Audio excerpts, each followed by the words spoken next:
शादीशुदा लोगों के लिए बहुत ही सुंदर कहानी। हमारे घर के करीब एक बेकरी है। अक्सर शाम के समय काम से वापसी पर मैं वहां से सुबह नाश्ते के लिए कुछ सामान लेकर घर जाता हूं। आज सामान लेकर बेकरी से बाहर निकल रहा था कि हमारे पड़ोसी मिल गए। वो भी बेकरी से बाहर आ रहे थे। मैंने पूछा, क्या ले लिया साहिल भाई? कहने लगे, कुछ नहीं रमेश भाई, बस कुछ वेज रोल और जलेबियां ली हैं, पत्नी और बच्चों के लिए।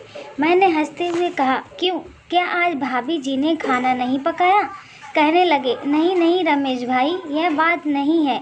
हुआ यूँ कि आज ऑफिस में शाम के समय कुछ भूख लगी थी तो दोस्तों ने वेज रोल और जलेबियां मंगवाई थी। मैंने वहाँ खाए थे तो सोचा, जो घर में बैठी है वो कहाँ खाने जाएगी, उसके लिए भी ले लूँ। यह तो सही नहीं हुआ ना कि मैं खुद तो ऑफिस में जो दिल चाहे वह खा लूँ और बीवी बच्चों से कहूँ कि जो घर में पका है सिर्फ वही खाओ। मैं आश्चर्यचकित होकर उनको देखने लगा, क्योंकि मैंने खुद आज तक ऐसा कुछ नहीं सोचा था। मैंने कहा, साहिल भाई, इसमें क्या है?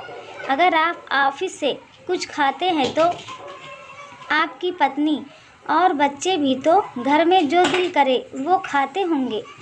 वो कहने लगे, नहीं नहीं रमेश भाई, वह बेचारी तो इतनी सी चीज़ भी होती है तो मेरे लिए अलग से रख देती है।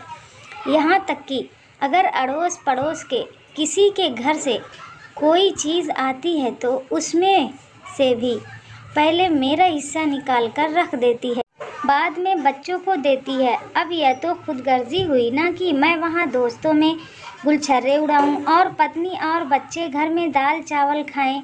मैंने आश्चर्य से पूछा, गुलछर्रे उड़ाऊँ? या वेज रोल और या जलेबियाँ या गुलछर्रे उड़ाना कब से हो गया साहिल भाई, इतनी मामूली सी चीज़। वो कहने लगे, कुछ भी हो रमेश भाई, मुझे तो मालिक से डर लगता है कि वो मुझसे इस बात पर नाराज़ ना हो कि किसी और के बहन और बेटी विवाह कर लाए थे। खुद दोस्तों में मज़ा कर रहे थे और वो बेचारी घर में बैठी दाल खा रही थी। मैं आश्चर्य से देखता रह गया और वो बोले जा रहे थे। वो आगे कहने लगे, देखिए, हम जो किसी की बहन या बेटी विवाह कर लाते हैं ना, वो भी हमारी तरह इंसान ही होती है।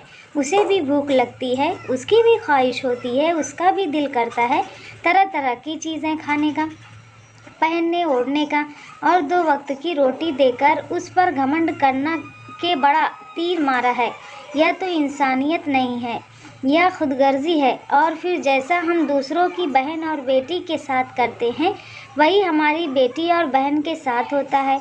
उनके इन आखिरी शब्दों ने तो मुझे हिलाकर रख दिया। मैंने तो आज तक इस अंदाज से कभी सोचा ही नहीं था। मैंने कहा, आपकी जितनी तारीफ़ करो उतनी कम है साहिल भाई, आपने मुझे सोचने का एक नया नज़रिया दे दिया। मैं वापस बेकरी की तरफ पलटा तो बोले, आप कहाँ जा रहे हैं? मैंने कहा, आइसक्रीम लेने। वो आज दोपहर मैंने ऑफिस में आइसक्रीम खाई थी। फिर हम दोनों हंसने लगे।